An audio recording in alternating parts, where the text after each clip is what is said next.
প্রত্যেক বছর বিধানসভা নির্বাচন এলেই বিজেপির মনে পড়ে একটা করে প্রোডাক্ট লঞ্চ করতে হবে। 2021-এর বিধানসভা নির্বাচনের আগে বিজেপি দক্ষিণ 24 পরগনা জেলা চুজ করেছিল তাদের প্রোডাক্ট লঞ্চ করার জন্য, কিন্তু যথারীতি সেই প্রোডাক্টটা মার্কেটে ফেল করে যায়, কোনো কাজে লাগে না। এবার আবার 26-এ বিধানসভা নির্বাচন আছে, বিজেপি মনে মনে ভাবছে আবার একটা প্রোডাক্ট লঞ্চ করতে হবে, কিন্তু এবার কোথায় করবো, কোন জেলায় করবো। বিজেপি কথা ভাবতে ভাবতে মনে পড়লো বিজেপির যে না, আমাদের তো একজন আছে, তাই এবার প্রোডাক্ট লঞ্চ করো মুর্শিদাবাদ জেলায়। তাই মুর্শিদাবাদ জেলায় এবার আবার বিজেপি প্রোডাক্ট লঞ্চ বিধানসভা নির্বাচনের আগে, কিন্তু বিজেপির 21-এর প্রোডাক্ট ফেল করেছে, বিজেপি 26-এর প্রোডাক্টও ফেল করবে, এটার বলার অপেক্ষা রাখে না।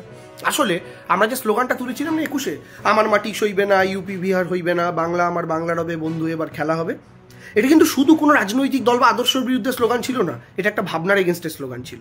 মানে আমার মাটি যেমন বহিরাগত কালচারকে সহ্য করবে না, যে সেটা যদি বাঙালি কালচারকে হড়প করতে আসে, আমার মাটি যেমন বহিরাগত গুন্ডাদের আসতে দেবে না, বহিরাগত গুন্ডাদের অ্যাকসেপ্ট করবে না, তেমনি আমার মাটি বহিরাগত উত্তরপ্রদেশের কোনো ঝামেলাকে রাজ্যের মাটিতে আনাটাও কিন্তু প্রশ্রয় দেবে না।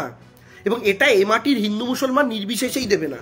কেউ যদি মনে করে প্রতিবেশী রাজ্যের ঝামেলা অশান্তি, যার ওপরে ভিত্তি করে একটা রাজ্য বছরের পর বছর জ্বলেছে, সেই ঝামেলাটাকে আমি আমার নিজের রাজ্যে আমদানি করে রাজ্যের মানুষের কাছে হিরো হয়ে যাব, জাতের মানুষের কাছে হিরো হয়ে যাব, তাহলে তারা ভুল ভাবছেন। তাদেরকে জাতের নামে বজ্জাতি করার জন্য তাদের জাতের মানুষরাই আগে সরাবেন, সেটা যেই হয়ে থাকুক না কেন।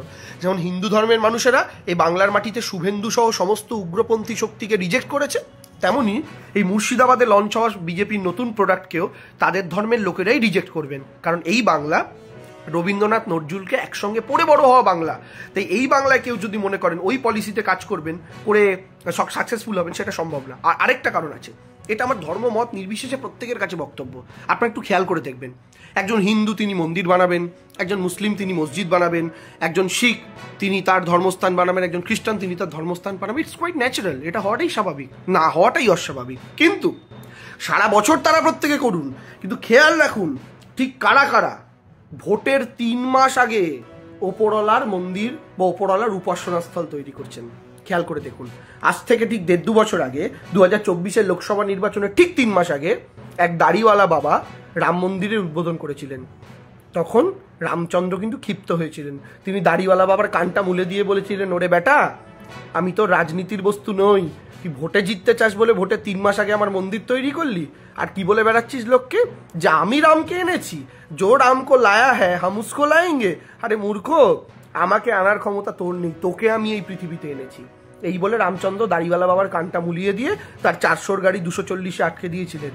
এবং ওই রাজ্যে 80-তে 72 পাওয়া সেই দল 40-এর গণ্ডি পেরোতে পারেনি।